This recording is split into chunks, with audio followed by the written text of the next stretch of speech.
दोस्तों, क्या आप जानते हैं कि सिर्फ सुबह सुबह एक छोटा सा काम करने से आपकी जिंदगी की परेशानियां खत्म हो सकती हैं और धन, सफलता और मनचाही इच्छाएं पूरी हो सकती हैं। अगर आप सूर्य देव को सही तरीके से जल अर्पित करते हैं तो न केवल आपकी आर्थिक समस्याएं दूर हो सकती हैं, बल्कि आपको अपार धन, सुख, समृद्धि और तरक्की भी मिल सकती है। लेकिन ज्यादातर लोग इसे गलत तरीके से करते हैं, जिससे पूरा लाभ नहीं मिल पाता। आज इस वीडियो में हम आपको बताएंगे सूर्य को जल चढ़ाने का सही तरीका, जिससे आपकी किस्मत बदल सकती है, धन की वर्षा हो सकती है और आपकी हर मनोकामना पूरी हो सकती है। अगर आपने यह वीडियो अंत तक देख लिया तो आपकी जिंदगी पहले जैसी नहीं रहेगी। लेकिन जल अर्पित करने से पहले स्नान करना आवश्यक है। जल अर्पित करना चाहिए, जिससे कि आपके जीवन की तमाम तरह की परेशानियों से आपको मुक्ति मिल जाए। अगर आपके विवाह में कोई बाधा आ रही है, मनचाहा विवाह चाहते हैं, मनचाहा जीवन साथी चाहते हैं,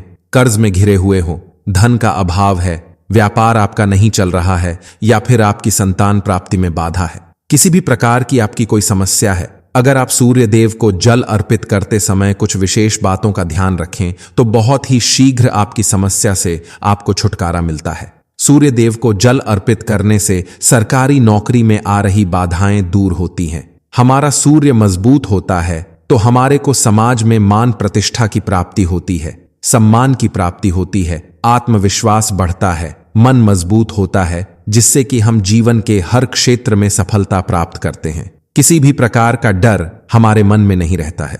आत्मविश्वास से हमारा मन जो है भरा रहता है। सूर्य देव को जल अर्पित करना बहुत ही आवश्यक है। मतलब हर रोज आप स्नान के बाद जल जरूर अर्पित कीजिए। किस तरह से आप जल अर्पित करें जिससे कि आपके जीवन की समस्त समस्याएं दूर हो, ये सभी बातें मैं आज आपसे इस वीडियो में शेयर करने वाली हूं। और अगर आपको वीडियो अच्छी लगे, पूरी वीडियो जरूर देख लीजिए। पूरी वीडियो देखने के बाद अगर आपको आज की वीडियो अच्छी लगी तो इसे लाइक कर दीजिए और ज्यादा से ज्यादा इस वीडियो को अपने फैमिली फ्रेंड्स के साथ शेयर कीजिए। चैनल पर पहली बार आए हैं तो चैनल को सब्सक्राइब जरूर कर लीजिए, बेल बटन को प्रेस कर लीजिए। इससे यह होगा कि इस तरह की सभी वीडियो की नोटिफिकेशन आपको सबसे पहले मिलेगी। अब बात करते हैं कि सूर्य देव को जल अर्पित करते समय हमें किन बातों का विशेष रूप से ध्यान रखना चाहिए, जो कि भविष्य पुराण के अनुसार सूर्य को अर्घ्य देते समय कुछ खास बातों का ध्यान रखना चाहिए। तो कौन सी हैं वह बातें जिससे कि ध्यान अगर हम रखेंगे तो सूर्य की कृपा हमें बहुत ही शीघ्र मिल जाती है। सबसे पहले अगर आपको सूर्य देव को जल देना है, जो कि देना ही है आपको, तो प्रातः काल जल्दी उठना चाहिए। जल्दी मतलब सूर्योदय से पहले उठ जाएं।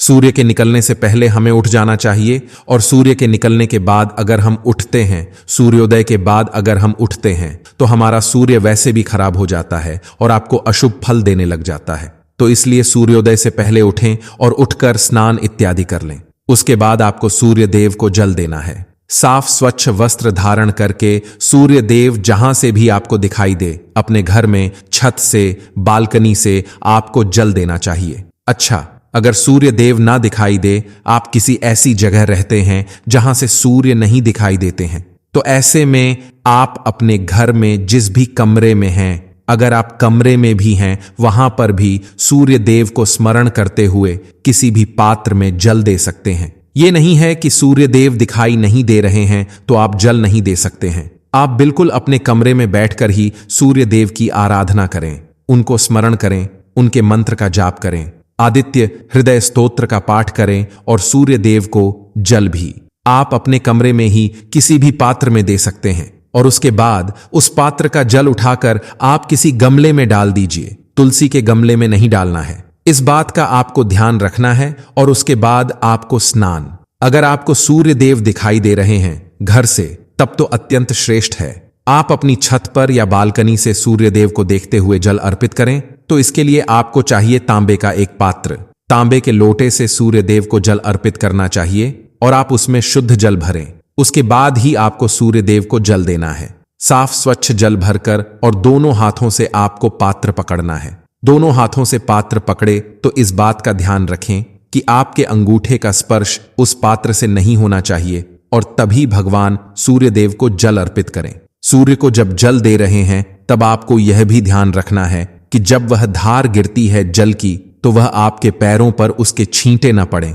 तो इसके लिए आप क्या करें, अपने सामने या तो एक पात्र रखकर आप जल्दी से कोई गमला रख लीजिए या कोई साफ पात्र रख लीजिए जिसमें आपको सूर्यदेव को देखते हुए स्मरण करते हुए जल देना है। इस प्रकार से आप सूर्यदेव को जल दें और जब सूर्यदेव को जल देते हैं तो मंत्र जरूर बोलना है आपको। AUM सूर्याय नमः, ओम भास्कराय नमः या ओम ब्रह्म स्वरूपिणी श्री सूर्य नारायण, श्री ओम ब्रह्म स्वरूप श्री सूर्य नारायण नमः। इस मंत्र के द्वारा भी आप सूर्य देव को जल दे सकते हैं। गायत्री मंत्र के द्वारा भी सूर्य देव को जल दे सकते हैं। तो मंत्र का उच्चारण करते हुए, जिस भी मंत्र का उच्चारण कर पाते हैं उसका उच्चारण करते हुए भगवान सूर्य देव को जल देना चाहिए। पूर्व दिशा की तरफ आपका मुख होना चाहिए। जब आप सूर्य देव को जल देते हैं और थोड़ा सा झुक कर ही सुबह के समय जल दिया जाता है, तो इसी प्रकार से आपको जल देना है। और आपको ध्यान रखना है कि जब आप सूर्य को जल देते हैं तो जो धार गिरती है पानी की, जो आप जल अर्पित कर रहे हैं, तो जो जल की धार गिर रही है उसके बीच से जो सूर्य की किरणें आती हैं उसको देखिए और उसे देखते हुए आपको जल देना चाहिए। जल देने के बाद आपको परिक्रमा अवश्य करनी चाहिए। जब भी आप सूर्य देव को जल अर्पित करते हैं उसके बाद आपको परिक्रमा करनी है। आप चाहें तो एक परिक्रमा कर सकते हैं, चाहें तो 3 परिक्रमा कर सकते हैं। भगवान सूर्य के मंत्रों का स्मरण करते हुए जिस जगह पर खड़े हैं आप उसी जगह पर आपको 1 बार या 3 बार प्रदक्षिणा करनी है, परिक्रमा करनी है। ऐसा कहता है भविष्य पुराण कि सूर्य देव का ध्यान करते हुए अगर परिक्रमा की जाए अर्घ्य देने के बाद तो समस्त प्रकार की परेशानियां दूर हो जाती हैं और सभी प्रकार की इच्छाएं भगवान सूर्य देव उस व्यक्ति को पूर्ण करते हैं जो सूर्य देव को जल अर्पित करने के बाद परिक्रमा करता है। तो इस तरह से आपको ध्यान रखना है, जल देते समय बहुत ही सावधानी से आपको सूर्य देव को जल देना चाहिए। और आपको ध्यान रखना है कि आप सुबह सूर्योदय से पहले उठ जाएं और स्नान करने के बाद उगते हुए सूर्य को जल दें, तो बहुत श्रेष्ठ रहेगा। और जब आप जल चढ़ा रहे हों पैरों में जूते चप्पल नहीं होने चाहिए, लेकिन आप चाहे तो अपने पैरों के नीचे एक आसन रख सकते हैं जिससे कि आपका सीधा स्पर्श, सीधा संपर्क धरती से ना हो।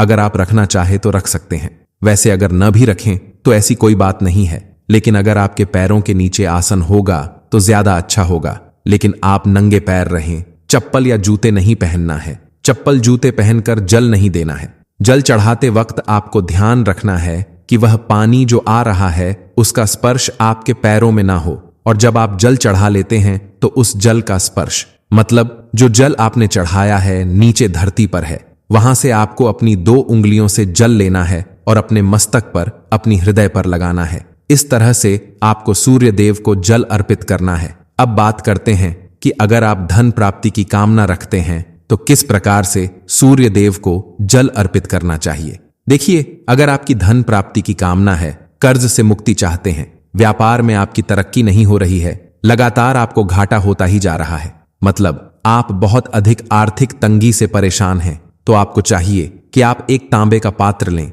गेंदे का पुष्प उसमें डालें और रोली लेनी है आपको, कुमकुम या रोली, उसमें से थोड़ा सा अक्षत डाल लीजिए और उसके बाद भगवान सूर्य देव को देखते हुए, उगते हुए सूर्य को प्रातःकाल देखते हुए अर्घ्य देना है। AUM सूर्याय नमः, AUM सूर्याय नमः, AUM भास्कराय नमः। इस तरह से मंत्र जप करते हुए आप सूर्य देव को अर्घ्य दें। इस मंत्र का, जिस भी मंत्र से आप जल दे रहे हैं, इस मंत्र का यथासंभव आप जप करें। जितना अधिक आप जाप करेंगे सूर्य देव की कृपा आपको उतनी ही अधिक प्राप्त होगी। और सूर्य मजबूत होंगे तो आपको धन लाभ भी होगा, कर्ज से भी मुक्ति मिलेगी और व्यापार में अगर कोई परेशानी है तो उससे भी आपको मुक्ति मिलती है। दोस्तों, यह कर्ज से मुक्ति का, धन लाभ का सर्वश्रेष्ठ उपाय है, आपको जरूर करना चाहिए। अगर आपके विवाह में किसी प्रकार की बाधाएं आ रही हैं, मनचाहा जीवन साथी चाहते हैं, तो आपको चाहिए कि आप एक तांबे के पात्र में जल लें और उसमें आपको कनेर का पुष्प डालना है। पीला कनेर का पुष्प ले सकते हैं आप, और आंवले का रस चाहिए, आंवले का रस ले लीजिए और हल्दी का पाउडर। यह तीनों चीजें आप उस पात्र में डाल लें और इस जल को आप सूर्य देव को देखते हुए सूर्य के मंत्रों द्वारा ओम सूर्याय नमः, ओम भास्कराय नमः, इस मंत्र के द्वारा आपको जल देना है। और यह आपको हर रोज करना है, तो आप रविवार से शुरू कर दें जल देना। अगर आप पहले से नहीं दे रहे हैं तो रविवार से शुरू कर दें और यह तीनों चीजें आपको जल में डालनी है और मनचाहे जीवन साथी की कामना या फिर शीघ्र विवाह की कामना से आपको सूर्य देव को प्रणाम करके यह उपाय करना है। बहुत ही शीघ्र आपको सूर्य देव की कृपा मिलती है और आपके विवाह में आ रही बाधाएं दूर होती हैं। अगला जो उपाय है, संतान की प्राप्ति के लिए या दाम्पत्य जीवन को सुखमय बनाने के लिए कौन सा उपाय करना चाहिए, किस प्रकार से सूर्य देव को जल देना चाहिए। अगर आपके संतान प्राप्ति में बाधा आ रही है तो आपको चाहिए कि आप तांबे के पात्र में शुद्ध जल भरें। उसमें आपको थोड़ा सा रोली लेना है, अक्षत लेना है और लाल कनेर का पुष्प लेना है। लाल पुष्प डालकर आप भगवान सूर्य देव को जल अर्पित कीजिए। लाल पुष्प, अक्षत और रोली, यह तीनों चीजें आपको जल में डालनी है। उसके बाद भगवान सूर्य देव को जल अर्पित करना है। एयुएम सूर्याय नमः, एयुएम भास्कराय नमः गायत्री मंत्र का भी जप कर सकते हैं, या ओम ब्रह्म स्वरूपिणी श्री सूर्य नारायण नमः, इस मंत्र के द्वारा भी आप सूर्य देव को जल दे सकते हैं। तो इस तरह से आपको जल देना है और इस उपाय से, इस तरह से जल देने से आपके विवाह में, आपके संतान प्राप्ति में जो बाधाएं आ रही हैं, चाहे विवाह में जो परेशानियां आ रही हैं, जैसे कि आपके दाम्पत्य जीवन में मधुरता नहीं है, तो भी इस उपाय को करने से आपको दाम्पत्य जीवन में मधुरता होगी, संतान की प्राप्ति होगी। और इस तरह से जब हम जल देते हैं तो घर में सुख समृद्धि का भी आगमन होता है, धन लाभ भी होता है, तो बहुत श्रेष्ठ होता है। लाल पुष्प डालकर अगर आप भगवान सूर्य देव को जल देते हैं और सुबह सुबह भगवान सूर्य देव को जल देकर उनके मंत्रों का जप करना बहुत श्रेष्ठ माना जाता है। तो आप अगर किसी भी परेशानी से जूझ रहे हो, समस्याओं से घिरे हुए हो, कोई रास्ता न मिल रहा हो, आपको सूर्य देव को जल जरूर देना चाहिए। अगर आप प्रतिदिन भगवान सूर्य देव के मंत्र का जाप करेंगे और सूर्य देव को जल अर्पित करेंगे, बहुत ही शीघ्र आपकी समस्याएं दूर हो जाती हैं। दोस्तों, उम्मीद करती हूं कि आज की वीडियो से आपको जरूर लाभ हुआ होगा। अगर आपने वीडियो में बताए गए उपायों को सही तरीके से अपनाया तो निश्चित रूप से आपके जीवन में सकारात्मक बदलाव आएंगे। अगर आपको यह जानकारी उपयोगी लगी हो तो वीडियो को लाइक जरूर करें, ताकि हमें पता चले कि आपको इस तरह की और भी वीडियो चाहिए। साथ ही इस वीडियो को अपने परिवार, दोस्तों और प्रियजनों के साथ ज्यादा से ज्यादा शेयर करें, ताकि वे भी इस ज्ञान का लाभ उठा सकें और अपने जीवन को बेहतर बना सकें। अगर आप हमारे चैनल पर पहली बार आए हैं तो इसे सब्सक्राइब जरूर करें और बेल आइकन दबाना न भूलें। इससे यह होगा कि जब भी हम कोई नई और उपयोगी वीडियो अपलोड करें तो उसकी सूचना सबसे पहले आपको मिले और आप कोई भी महत्वपूर्ण जानकारी मिस न करें। मैं मिलती हूं आपसे अगली वीडियो में एक और नई और उपयोगी जानकारी के साथ। तब तक के लिए अपना ख्याल रखें, खुश रहें और सकारात्मक ऊर्जा के साथ आगे बढ़ते रहें। नमस्कार।